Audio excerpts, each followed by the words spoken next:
Today's MetroNews television forecast is brought to you by Lou Wendell Marine Sales. We family fun. Happy Friday, everyone. Thanks for checking in. Meteorologist Todd Nelson here, and we're going to see increasing clouds on our mild Friday here. A few showers north tonight, and those showers will linger into our early Saturday. On Sunday, weak boundary will come through, maybe some isolated thunderstorms into the afternoon, very early evening. But again, that isolated shower potential as we head into the afternoon across the northern panhandle, up near Wheeling. And again, these showers may start to drift into parts of central West Virginia as we head into overnight and early Saturday. As we get into Sunday, again, some spotty showers, isolated thunderstorms possible. Not a whole lot of rain expected. Might see some 1/4 to 1/2 inch amounts farther north. And over a 7-day time period, we'll see a better chance of some 1/4 inch amounts across the rest of the state. Time now for a Fly CRW forecast. It starts at home and taking a look at Atlanta. Showers and thunderstorms, much needed rain in those particular locations as we've had some significant drought. Again, a better chance of maybe a 1/4 to 1/3 of an inch farther north tonight into Saturday. Temperatures into our Friday afternoon still into the 60s as we travel east. Much lighter amounts from panhandle to panhandle. Romney at 67, Moorfield at 70 degrees. And as we head to the south again, those rain chances through 7 p.m. Sunday looking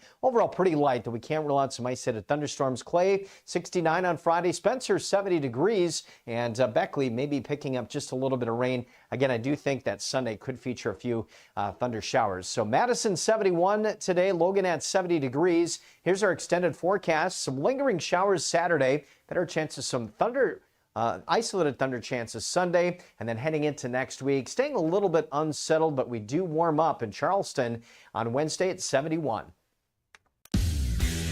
You own a boat because you love spending time on the water. Choose the outboard that allows you to make the most of it.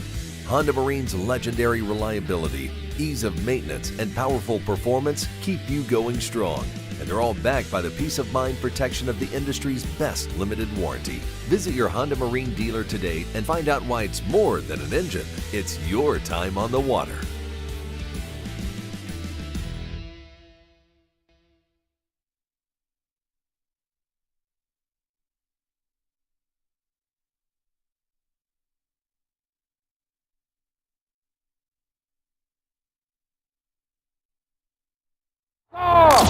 Bill McKenzie kicks a 38-yard field goal on the final play of the football game. 5 seconds left in the game. Do you believe in miracles? Yes! It is a great night to be a Mountaineer wherever you may be. From the home of the state's land-grant institution, inside the Health Plan Studios, in the Dale B. Miller Building in Morgantown, it's time for the state's most listened-to sports talk show. This is the CityNet Statewide Sportsline. CityNet, cybersecurity experts for the digital age. And now, across the state of West Virginia and beyond, Sportsline is on the air. CityNet Statewide Sportsline for Friday. We're inside the Health Plan Studios. We're glad you're with us, Kyle Wicks and Greg Hunter tonight. And we've got the text line open. We're going to throw out some questions and kind of get your thoughts on some of the issues we've talked about this week. First of all, Greg, good evening. Good evening, Kyle. How are you? I'm doing well. We're Good. anticipating this WVU Kansas baseball series. First pitch in less than an hour. The 15th ranked Mountaineers on the road at number 7 Kansas. Of course, we've discussed that at length pretty much all week long. And it's almost been like a football week. Yeah, it has. Although they did play the game against Marshall and Charleston, but you build this up all week. Big baseball series. You talk about the opposition, talk about West Virginia, hear from the players and the coaches, and now it's time to play. So this will be fun this weekend to watch it. But what we want to get into is obviously the news broke. We touched on it a little bit last night about the expanded NCAA basketball tournament. And from a national perspective, people have been down on it, which is, I don't know, I guess you could understand it. No, I can't. Okay, well, but again, with the expansion in place, West Virginia would have been in the NCAA tournament 2 years ago, certainly, and maybe even last year. So it would have benefited greatly West Virginia. So the questions tonight for the text line, 304-TALK-304, what are your thoughts about the expanded NCAA basketball tournament? Do you like it? Do you not like it? Why not? And should football expand? Should the playoff expand from 12 teams to either 16 or 24? It seems that's inevitable. Expansion of some sort, whether it be 16 teams or 24 teams. So in your opinion, should that happen? And which would benefit West Virginia University, WVU, the most? An expanded NCAA basketball tournament or an expanded college football playoff? 304-TALK-304. Give us your thoughts on those issues. I would be interested to hear what what our callers think, because I've listened to many pundits around talk about it. A majority of those, and this is mainly on the basketball side, though sometimes they touch on the football as well, that majority of those seem to be against it, though I've never gotten really a good reasoning why they're against it. Well, watered down. Yeah, I understand it is, but, it probably could just make it a 12-team tournament and get it, if you wanted to do it that way. So, obviously my perception is that it's fine. It's not going to change my life greatly that it's larger, but everybody's allowed their own opinion, so I'll be interested to see. What's yours is before we get into I don't the have text an line. issue about it because, I'm a big mid-major guy. I went to a mid-major school, and it was always a struggle to get in, and obviously, I love seeing the mid-majors in there. And the fact, I don't think it has anything to do with expansion of the tournament. The fact that what we've known March Madness to be the last 20, 30, 40 years in terms of the great upsets in the early rounds and Cinderella teams getting to the Sweet 16, those days are probably gone, but that doesn't have anything to do with the expansion of the tournament. That's the transfer portal. That's, mid-major players making a mark from themselves and bettering themselves, going to higher profile programs for more money. So that's the reason I think in the last couple of years we haven't seen as many upsets. It really doesn't have anything to do with the expansion of the tournament. Playing those games on Tuesday and Wednesday, is it even really part of the tournament? You know what I'm saying? I don't think it affects the round of 64, the round of 32, the round of 16. I don't even think it affects once you get deeper into the tournament. I think you're right. But, we'll see. Like I said, just like when we talk about more and more bowl games, the more the better. If you don't want to watch it, you don't like just it, don't watch it. Yeah. So, no problem. I understand that some of those are not exactly high level, but okay. Whatever. Yeah. But again, not everybody has to agree with that, but I'll be interested to see what the text line brings us. I'm completely bought in on bowl season, and you know why. Because the last 10 years we've broadcast about half of those games, the so-called minor bowls. We've got most people may not even know it. We've got a little radio network that we've built right here in Morgantown, West Virginia. And the national radio broadcasts of about 20 bowls every single year originate from our studio over in the Greer building. So, and Travis and I, or Tony's done some and Brad has done some in the past, but Travis and I have an opportunity to call some of those games along with some other national guys, around the country. So I'm all in on as many bowls as you want. I love it because that means we get more games to broadcast on a national level, and it's really, really fun. So I guess maybe my perspective is colored by that as well. I love the bowl games. I watch at least, I shouldn't say every single one of them. Most of the game. How many are there? Oh, I think they're upper 30s now. Somewhere in there, yeah. Yeah. I watch a portion of pretty much every single one of those games, if not the whole. There's some I'm traveling, I can't see, but I love the expanded bowl season schedule, so I don't have any problem at all with the expanded NCAA tournament schedule. Well, everybody's views can be colored by their perspective, right? And your perspective for bowl games is one way. I don't have any problem with them. There was a little bit of a note in that regard from the NCAA in terms of minor bowls. We talked about the expansion of the NCAA basketball tournaments for both men and women. Well, they also announced today that they're going to now leave it up to conferences to decide how to fill their bowl slots. So in the past, if we know you have to have or at least a 500 record to qualify for a bowl. But some conferences couldn't fill all their bowl contracts. Right. So now you don't have to go outside necessarily those conferences to fill those bowls with teams that have losing records. They can start within their own league. And a 5-7 team, for instance, can come out of the Big 12 if the Big 12 doesn't have enough qualifiers for all its bowl slots. So that just another indication that those minor bowls aren't going to go away, because I think the thought was, well, they don't always have enough teams to fill them. Well, they always found a way to do it, typically. Well, now they're going to be able to find it within those leagues. Well, again, the minor bowls, everyone knows what they're about. Their television inventory for ESPN, who owns a great many of them. ESPN owns the bowls. Yep. So it's TV fodder, period. That's pretty much all it is, a lot of those minor bowls. But, again, that's the way it is. And that leads to another question. Should there be a minimal requirement to get into the NCAA basketball tournament? Should you have a 500 or better record in your league, at least, or overall? Yeah. I don't think, there's going to be teams with losing records in their conferences that are going to get in. I think that happens now. But do you need to have a 500 record? Do you need a certain RPI? I don't know.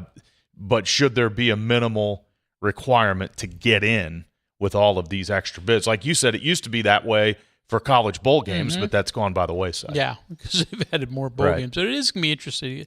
I haven't heard anything in terms of the basketball expansion that they're going to change really the selection process, in that they're going to open up or hold back more slots for the so-called mid-majors. I think they're just going to go for the next 8 teams on their list, and a lot of those will be from major conferences, though several would inevitably be mid-majors too. But I don't think it's like, we're going to keep half the slots open. No, this is done to get Auburn in. Yeah, exactly. You're right. And West Virginia would have benefited in recent years, certainly 2 years ago when they were the last team left out. And I said it before, the RPI isn't the only, or net ranking, isn't the only metric that the selection committee uses, but hey, it's a data point. And this past year, out of the teams that didn't make the NCAA tournament, West Virginia was the 9th out of those that didn't make it. So you put in 8 more. West Virginia is right on the fringe. So who knows? All right. Yeah, we'll go from there. Text line open, 304 Talk 304. We'll get a break in, and then we'll hit the text line. Do you like the expansion of the NCAA basketball tournament? Why or why not?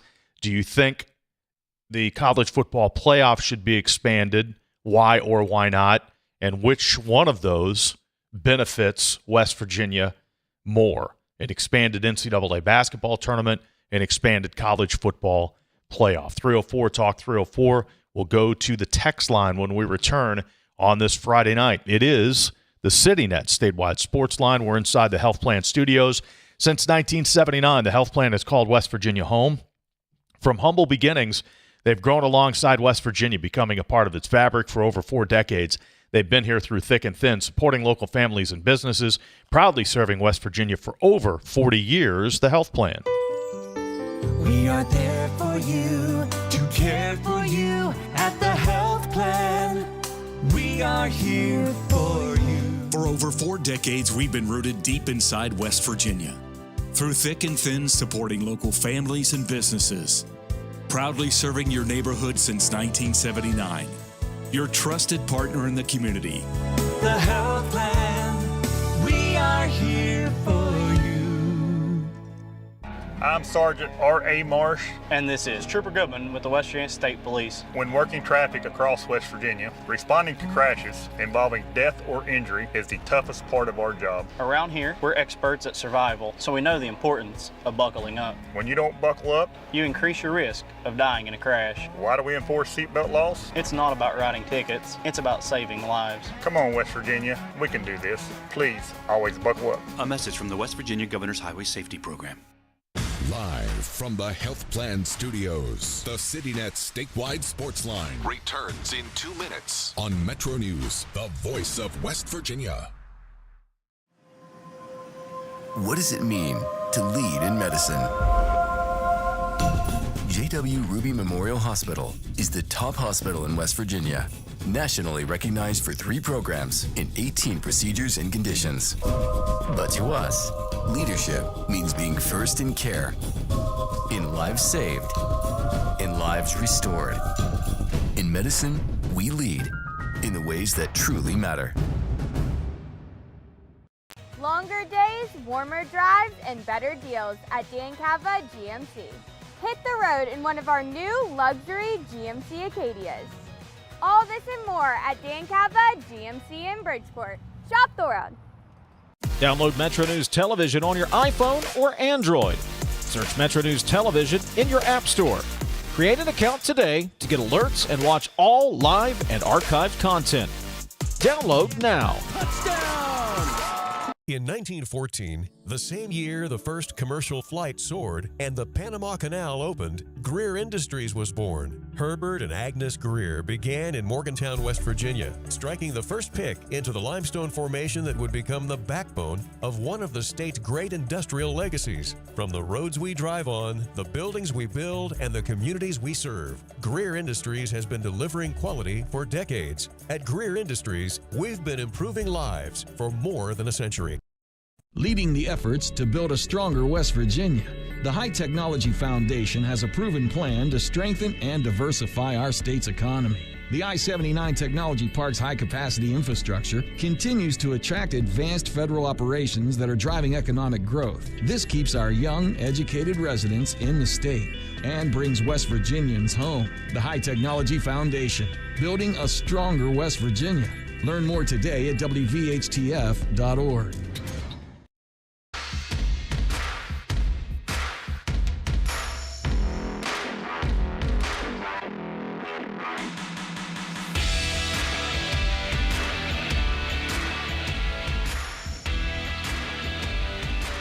CityNet statewide Sportsline for this Friday, 304 Talk 304. Kyle and Greg were taking your texts about the expanded NCAA basketball tournament, good or bad. Should the football playoff expand, and which would benefit West Virginia more, an expanded NCAA tournament or an expanded college football playoff? First off the line, texter says football because of the automatic bids for the Big 12. And that makes you wonder, it looks like if the playoffs are expanded, it looks like the conference championship games would go away. Mm-hmm. And if there is expanded playoffs, would the Power Four conferences get more automatic bids? That's the way it certainly sounds like they're going to do it. I mean, you go, let's say 24, Big 12, SEC each get, I don't know what the number is, 5 each. ACC and Big 12 get 3 each, and then at-larges from there, probably 1 save for a group of 5. So, yeah, I mean, that's probably the way they're going to do it, it sounds like, with more automatic bursts reserved for each of the conferences, certainly the majors getting the most of those. But that's the speculation as of right now. But I understand what the caller or the texter is saying, that opens up spots for West Virginia, because if you finish 3rd in the league. Yeah. And you don't, yes. And again, with the conference championship game going away, so you'd think the first and the second and the third place finisher would get bursts if that's the way it goes. 304 Talk 304. This texter wants to see them both expand. Expanding the NCAA tournament field is great, so we keep the mid-major / Cinderella access And I've always been in favor of at least 16 teams on the football side. I think that's probably where it's going to go. 24 seems unruly, seems just too big. 16 seems reasonable. We've seen how well the 12-team playoff has worked the last couple of years. 16 seems manageable. Yeah, 24 seems like a lot, but 16, there would be no buys with 16. 24, the one of the caveats with that is there'd be 2 rounds on campus, which I think is a neat aspect of the entire the process right now. With 1 round on campus, it's pretty good, but if you could get 2, that would even be better. So that would be part of the 24. But yeah, I mean, I guess 24 is more access. I mean, let's face it, it's all about the money. Which one's going to end up generating the most profit? It's all about the money and the TV product. And you're right, with the conference championship games going away, those were only about money. Yeah. And I don't know. But they were profitable. They were, especially the SEC, somewhere in the range of $50 to $55 million. So you have to replace that somehow. Yeah, exactly. 304 Talk 304. So we got a couple of votes for. We've got a vote against. Texter says, as an old guy, I wish they just stop changing things. The NCAA tournament and football. Just stop it. Doesn't enhance the field. It makes it worse. All right, so that one firmly in the no category. Texter says, not in favor of the expansion of basketball or football. College athletics has become 100% about revenue, ticket sales, and TV revenue, which is destroying what made college sports so great. So a couple of folks longing for the good old days. Yeah. And I mean, admittedly, it is all about the money, but that's what college athletics has become now. And then, I mean, if you want to compete in college athletics, you got to find a way to generate in as much money as possible. Some of it's through your own donors, but others could be outside in this area too. So this helps you compete with everybody. Well, WVU has done many great things with that expanded media revenue after joining the Big 12. Yep. Been over 10 years now, and look at the enhancements in facilities. Absolutely. And we know, I mean, the team that's going to play tonight is one that's benefited incredibly by virtue of a new baseball stadium. And I go back to the new football stadium. And that changed everything. Don Nehlen came in, and then it was a perfect fit. But without the change of stadiums and going to a new facility, that football program would not have been able to grow like it grew. Texter says tournament expansion is about money, nothing else. But since players are getting paid these days, make them play. But there needs to be a rule. You play on the team, you play the tournament, or you forfeit all the money earned. Bowl games without the better players aren't fun to watch. And again, we've talked about this many times too. I think the bowl game model is headed towards that direction. The bowl system itself wouldn't have any problems paying the players directly, but that has to come from the NCAA. Yeah, and again, we've talked about this a little bit, but a lot of it's going to be determined on how the contracts are written for those players in terms of their agreements with the universities, and rev share and NIL and those type of things. And if those contracts are written, it says you've got to stay to the through the end to receive your entire amount. That's, I think, a way to benefit. Truthfully, I think that's more of a football issue. I haven't seen many players opt out of the NCAA basketball tournament. I can't think of any off the top of my head. But that could be part of that contract too. But yeah, I do agree that should be something that's put in there to ensure you have as much participation in all those sports as possible. 304 Talk 304 Texter says, between the two, football expansion clearly benefits West Virginia more than basketball. We're not going to make a deep tournament run in a year we barely qualify. That's probably true. Texter says, no change from me as long as the brackets fit on one page. Well, again, that opens up a whole other thing in terms of filling out those tournament brackets. They have to be done on, I guess, on Wednesday, right? Before Tuesday, the first games or the first round games just start. Just ignore those first round games and just do a 64-team bracket, but shrink it down to about 2-point font and type, and you can fit it on one page. May have to squeeze it in a little bit.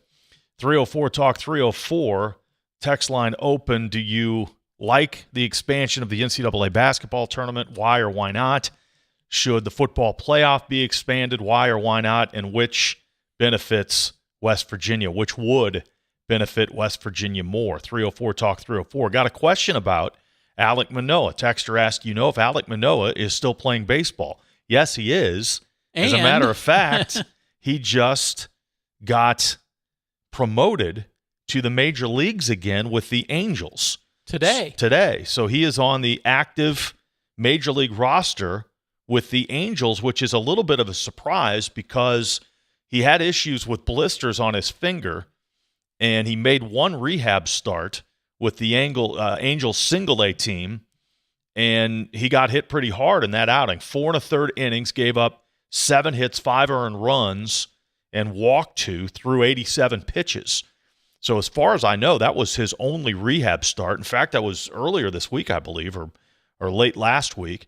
And despite that, he got elevated to the Angels active roster today and was added to their bullpen. I'm looking at the updated Angels roster on MLB.com, and Alek Manoah is on there. He'll wear number 47 for the Angels when he returns to the big leagues.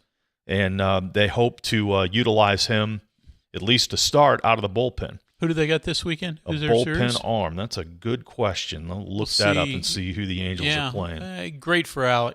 I mean, he had such an incredible rookie year. It was a story of almost all baseball that season. But then injuries and such have taken their toll. What's it been, 3 years when he's been really floundering because of mainly the injuries. So hopefully this is the start of a real return for him, because that rookie year was really special. He showed what he could do. Angels are playing the Toronto Blue Jays, ironically. So Manoah, first-round pick of the Blue Jays, got to the big leagues there, had great success, and pitched in the All-Star game for the Blue Jays. And he'll return, apparently, to the major leagues. It is in Toronto. How about that? What a place to go back to. So, you're right. Good for Alek Manoah. Still a young guy, and back to the big leagues. Let's see. I believe 2023 was his last appearance in the major leagues. Missed most of the 24 and 25 seasons while recovering from Tommy John surgery. Was a free agent, hooked up with the Angels, went to spring training. Again, had that issue with blisters on his finger. Made one rehab start. And Alek Manoah back in the big leagues with the LA Angels playing a series in Toronto this weekend. What a great story. Yeah. I mean, Kyle, you've covered a ton of Mountaineer baseball games, and many more than I, though. I've been to a lot. But, there have been a number of Mountaineer players that have been, I got to go see Jed Drenning, J.J. Weatherholt, now Gavin Kelly. But there was nobody, for me at least, that was more – I got to be there when Alek Manoah pitches. Maybe it's because he's a pitcher. You didn't have to go every single game. But when he was pitching, you wanted to be there because, he was electric on the mound, but he also had that personality. Yeah. He was so much fun to deal with. So glad he's back in. And he was a Friday night guy, so you always got a chance to see the other team's number one, too, go up against him. And obviously he's good. Led West Virginia to a regional hosting opportunity. Yeah. And one of the most bitter moments in Mountaineer baseball history when they lost on a walk-off grand slam to Texas A&M as the regionals, as the visiting team on their home field. Yeah, that was bizarre, but it's just the way the bracket worked out. So Alek Manoah back in the big leagues, joining J.J. Weatherholt and Victor Scott, WVU alumni, is currently in the big leagues. Texter points out that if you're active one day in Major League Baseball, you get free health insurance. That's a pretty good deal. Texter says, I am someone here who is skeptical about ESPN ever making it when they came into existence in 1979. Man, oh man, was I wrong. Well, yeah, I'll say, yeah, you were wrong. I didn't have. You remember the first time seeing ESPN? Yes. I didn't have it from day one. I remember getting cable in my suburb in 1981, I believe. So ESPN had been on for a year or two. You remember the first time you saw it? Yeah, I remember. I mean, my house, my parents' house, out in the middle of nowhere. Oh, you had satellite. Yeah, but I mean, we didn't have it then. We got 3 channels off one of those aerial antennas. But when I was at Oshkosh, the dorms had cable. Oh. So I remember. This is when I knew I was coming back to West Virginia. We're playing at Wisconsin Oshkosh, football game's over. West Virginia's playing Pitt that day, and it was the last game at Old Mountaineer Field, and all I could do was rush back to the dorm to see the final of West Virginia and Pitt. That sort of told me I was probably not long for Wisconsin. I was caring more about the game that's 700 miles away than the one involving my team. First thing I remember seeing on ESPN was Australian rules football. Yeah. It was on every day. It was. I don't know why they don't continue to. They got some weird things on those channels now. It's slippery stairs. Have you ever seen any of those weird made-up games that they have on now? And I always think, why can't you put on Australian rules football? Yeah, that might work. Texter says, all for it for both. If there is restructuring of the leagues, 4 regional leagues, East, West, Southeast, Central, or wherever the money talks, 24 split division leagues, football, top 5 from each league. The next 4 highest ranked. Stanford should not be traveling to Boston College, for example. Definitely benefits WVU. Spot the ball. Well, West Virginia shouldn't be traveling to Arizona State for a conference game either. I mean, you can – absolutely right, 100% right. And you think – someday, soon, hopefully, that some of that sanity will be returned. Wouldn't you think, or no? Is it too far gone? I'm worried it's too far gone. I mean, believe me, as someone who travels to these locations and has spent the last week starting to look around at what the flights are going to cost to, Salt Lake City and Lubbock and all these others this year. This is an easy travel year compared to some. I'd love it to go back to the old days, but I think we're too far gone. Yeah, I remember sitting. It was actually Oliver Luck who told me, and this was, West Virginia's going in the Big 12. He said his prediction was the major sports is too far gone. But he thought the Olympic sports would go back to more regional because there's no reason for those teams to go on planes as often as that they hasn't do. happened. No, it hasn't happened, and I don't know if it will, but that was his thought 10 years ago. I thought it made a lot of sense, but hasn't happened, and I don't know if it will. One more text here. We'll take a break. Texter says, to those that must text every time there's a change in college athletics, stating it's become all about money. In reality, it's always been about the money in the modern era at the high major level. So here's my suggestion to them. Go watch Division II. Money hasn't ruined anything there. Well, there's nothing wrong with a good Division II college football game. I saw about 4 of them this year. Basketball, love watching Mountain East Conference games. It's very good, and you can typically get a good parking spot and a good ticket at a reasonable price. Don't have to worry about traffic. Yeah, you can get your post game meal fairly quickly. Yeah, and it's fun. It's good athletic events too. But but certainly it is completely different. 304 Talk 304. Do you like the expansion of the NCAA basketball tournament? Should the football playoff expand? Why or why not? And which one of those benefits West Virginia more? An expanded NCAA basketball tournament and expanded college football playoff. We'll go back to the text line when we return on this Friday edition of the Sportsline. If asthma or COPD is slowing you down, take control of your lungs. The WVU Medicine Obstructive Lung Disease Program takes a proactive approach with advanced testing, personalized treatment plans, and board-certified specialists focused on keeping you out of the hospital and helping you live life fully. From innovative diagnostics to cutting-edge therapies, we help you breathe better every day. Call 855-WVU-CARE or visit wvumedicine.org. Boating season is almost here, and there's no better place to start your family's adventure than Lou Wendell Marine Sales. Family owned for over 40 years, Lou and his sons are West Virginia's largest Avalon pontoon dealer and true experts in boats, motors, and repairs. Explore their impressive inventory and score some of the best deals of the season right now. At Lou Wendell Marine Sales, they don't just sell boats, they sell family fun. Visit LouWendellMarineSales.com and get on the water in style. After all, the weekend's almost here. Live from the Health Plan Studios, the CityNet statewide Sportsline returns in 2 minutes on MetroNews, the voice of West Virginia. Today's MetroNews television forecast is brought to you by Lou Wendell Marine Sales. We sell family fun. Happy Friday, everyone. Thanks for checking in. Meteorologist Todd Nelson here, and we're going to see increasing clouds on our mild Friday here. A few showers north tonight, and those showers will linger into our early Saturday. On Sunday, weak boundary will come through, maybe some isolated thunderstorms into the afternoon, very early evening.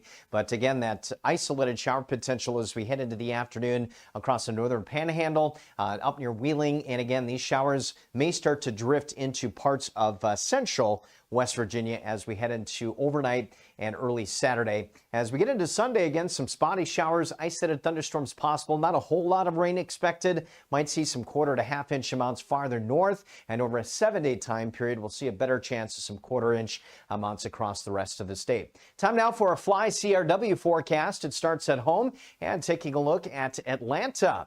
Showers and thunderstorms, much needed rain in those particular locations as we've had some significant drought. Again, a better chance of maybe a 1/4 to 1/3 of an inch farther north tonight into Saturday. Temperatures into our Friday afternoon still into the 60s as we travel east. Much lighter amounts from panhandle to panhandle. Romney at 67, Moorfield at 70 degrees. And as we head to the south again, those rain chances through 7 p.m. Sunday looking overall pretty light, though we can't rule out some isolated thunderstorms. Clay, 69 on Friday. Spencer, 70 degrees. And Beckley may be picking up just a little bit of rain. Again, I do think that Sunday could feature a few thunder showers. So Madison, 71 today. Logan at 70 degrees. Here's our extended forecast. Some lingering showers Saturday. Better chance of some isolated thunder chances Sunday, and then heading into next week, staying a little bit unsettled, but we do warm up in Charleston on Wednesday at 71.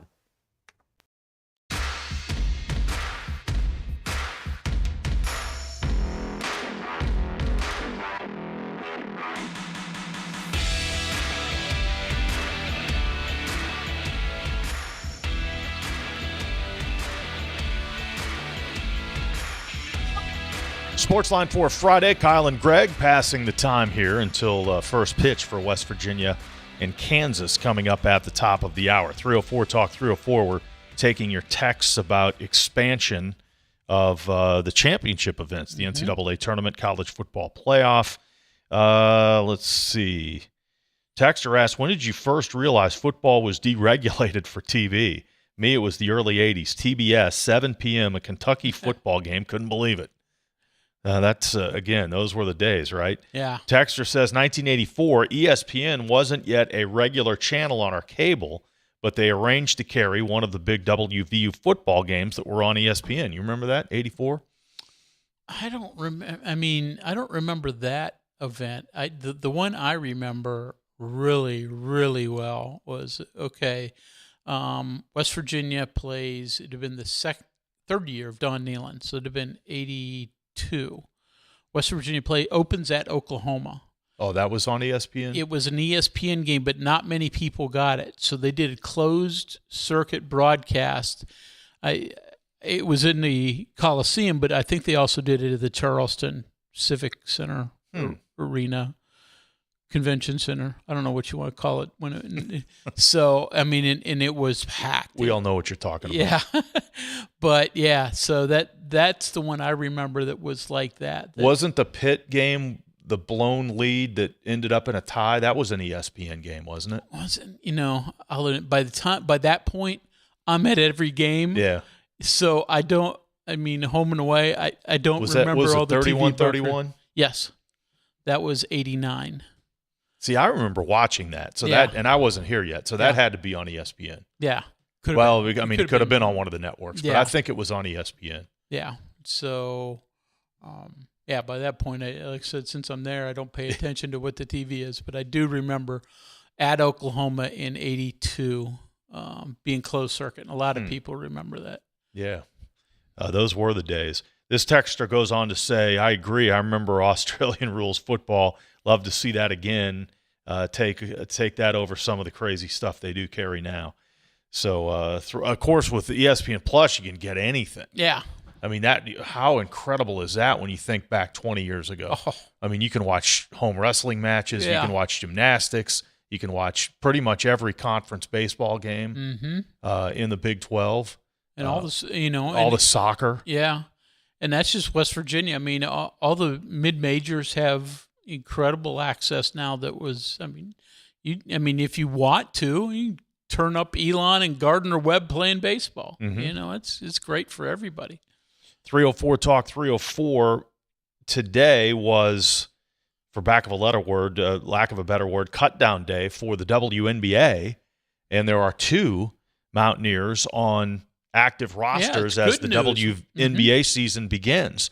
Of course, J.J. Quinterly with Dallas, who had was having a pretty good rookie season, had worked her way into the starting lineup last year before she got hurt, and Jordan Harrison made a roster today. So congratulations to her. She is with Portland, which is an expansion team. So Jordan Harrison is going to start her pro career as well. And doing some research on this. Yeah, so how many total Mountaineer women have counting WNBA careers? Counting Jordan Harrison, she would be the 12th. Now, there is some debate whether Kate Bolger actually played in games for the Minnesota Lynx. She was drafted, but I can't find a record of her playing in regular season games. But we're going to keep her on the list. Gotcha. I got phone numbers for both Kate and Meg. If I had brought my phone in, I'd text her and ask her. Kate's in the Phoenix area. She's a principal. Wow. Now, unfortunately, because of the knee injuries, Meg Bolger's not on this list. Yeah. Never had the opportunity to play in the WNBA because of the knee injuries. If she'd have been healthy. Yeah.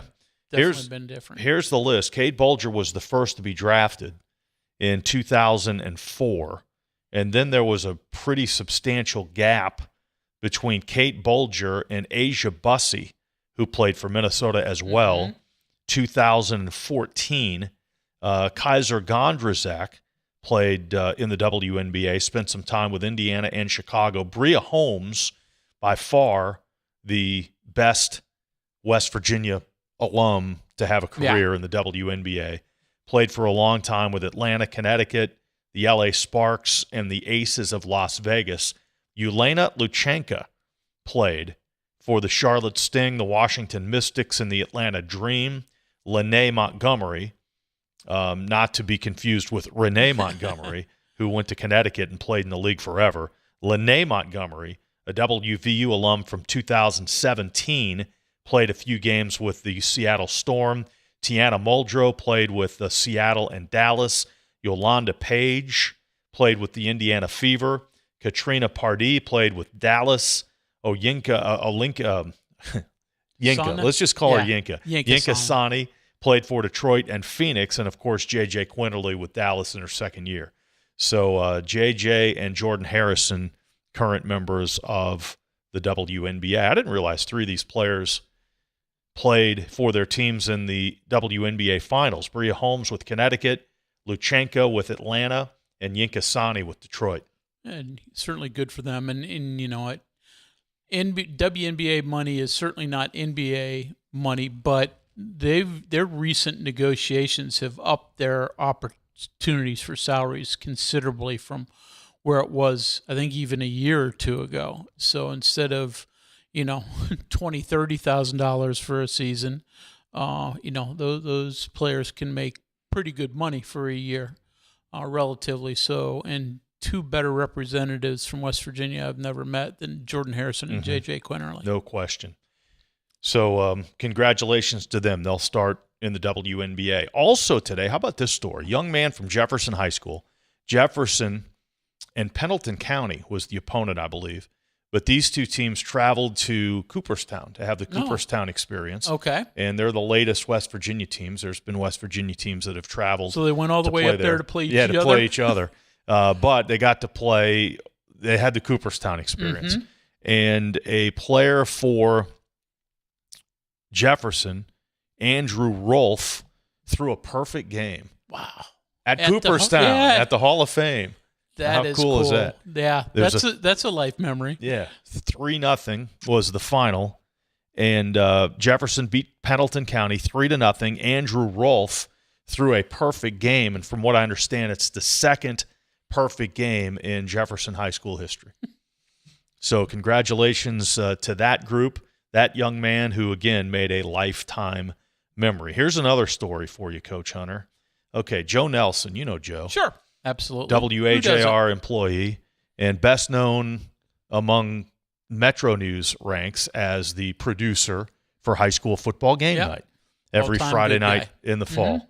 So Joe Nelson is at Camden Yards today and has been there for many hours because they had what they claim is their biggest bobblehead giveaway in Camden Yards history. And if I gave you 100 guesses, you would not be able to come up with who the bobblehead is.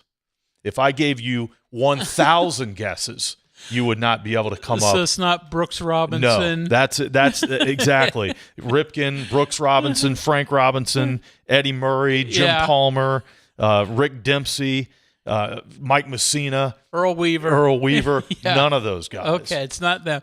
After that, I'm done. So who is it? Tupac. Oh my God! Am I saying that right? Is it Tupac? I think I have no knowledge of Tupac pop history or pop culture. See, I just made myself look like an idiot. Yeah, well, but still, you're right. It would have been 100,000 guesses before I got down to Tupac. So apparently, the biggest bobblehead giveaway in the history of that stadium, which is 35 years old, is, say it again? Tupac. And I should have given this to our producer to put. I've got a picture of it, of the bobblehead from Joe Nelson, the Tupac bobblehead. Wow. So he goes all the way over there. Now, he's a big Orioles fan. He's a huge Orioles. He's the biggest Orioles fan that I know. He and Mike Montoro. He goes Mike's a huge Orioles fan, but Joe goes over for opening day every year. Yeah. I think he may have been opening day every year of that stadium. He may not be that old, but he's been to a lot of opening days consecutively at Camden Yards.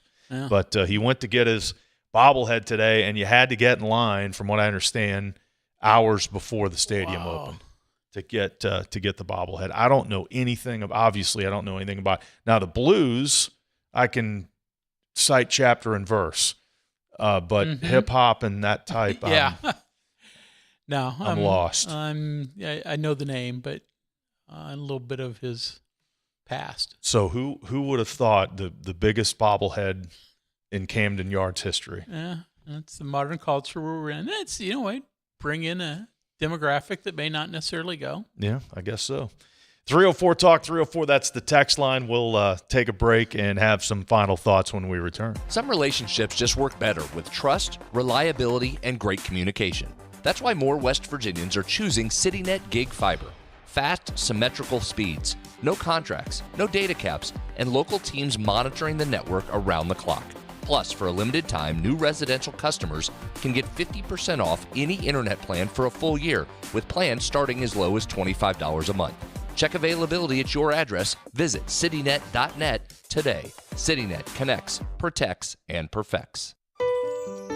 We are there for you, to care for you at the health plan. We are here for you. For over 4 decades, we've been rooted deep inside West Virginia. Through thick and thin, supporting local families and businesses. Proudly serving your neighborhood since 1979. Your trusted partner in the community. The health plan, we are here for you. If a fire occurred in your home, would your smoke alarms work? Don't wait for a tragedy to find out. Smoke alarms are designed to give you and your family the precious seconds you need to safely escape. Test your smoke alarms every month by pressing the test button until the alarm sounds. Depending on the type of battery in your smoke alarm, you may need to change the batteries at least once a year or whenever the low battery warning chirps, and never remove the batteries for any reason. Remember, having working smoke alarms is not only a good idea, it's the law. A message from the West Virginia State Fire Marshal's Office.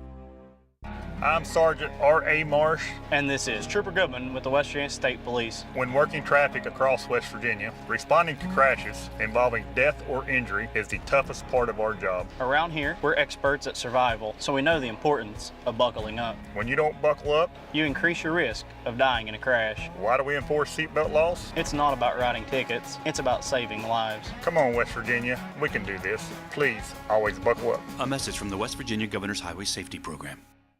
Live from the Health Plan Studios, the CityNet statewide Sportsline returns in 2 minutes on MetroNews, the voice of West Virginia. You own a boat because you love spending time on the water. Choose the outboard that allows you to make the most of it. Honda Marine's legendary reliability, ease of maintenance, and powerful performance keep you going strong. And they're all backed by the peace of mind protection of the industry's best limited warranty. Visit your Honda Marine dealer today and find out why it's more than an engine. It's your time on the water.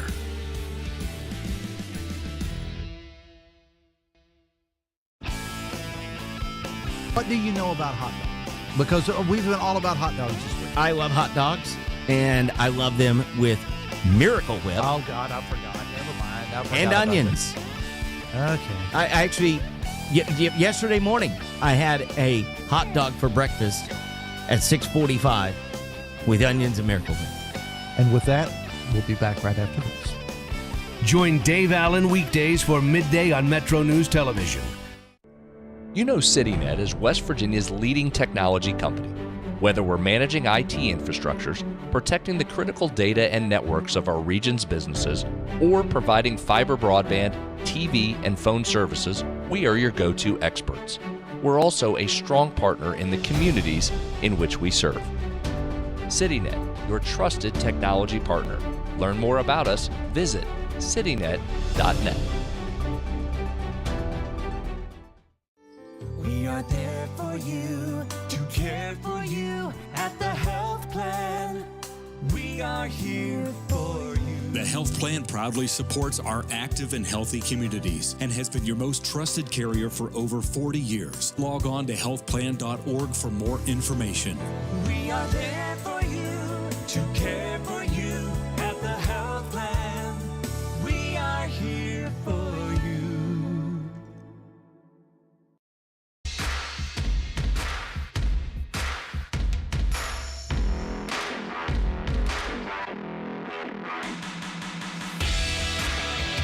Final few minutes on the sports line for this Friday. Texter asks, was I referring to the blues music or the St. Louis Blues? Well, both. I've seen a lot of the all-time great blues musicians as a kid growing up in the 80s. John Lee Hooker, Albert King, Chuck Berry, B.B. King. I've seen a bunch of them. But, the St. Louis Blues near and dear to my heart as well. 304 Talk 304, that's the text line coming up. The lineups are out for Game 1, West Virginia against Kansas. Dominic Vegley starts for Kansas. Max Yell for the Mountaineers, of course, and West Virginia going with its standard lineup. Einich at short, Kelly behind the plate, batting second, Schoenfeld in center, hitting third. The DH is Sean Smith. Gravelin in left field, hitting fifth. Guzman at first, hitting sixth. Kresser at second, batting seventh. Brock Wills in right field, hitting eighth. And Ty Hall playing third and batting ninth. And Jordan Bach leads off for Kansas. Their lineup, they've settled on a lineup as well. And, man, are they playing great baseball. They did lose that extra innings game on the road at Creighton earlier in the week, but that snapped a 10-game winning streak.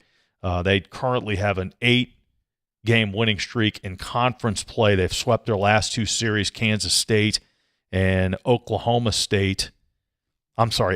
and Kansas State. They took 2 of 3, lost the first one to Oklahoma State, then won 2 in a row. So they've won 8 in a row in conference play.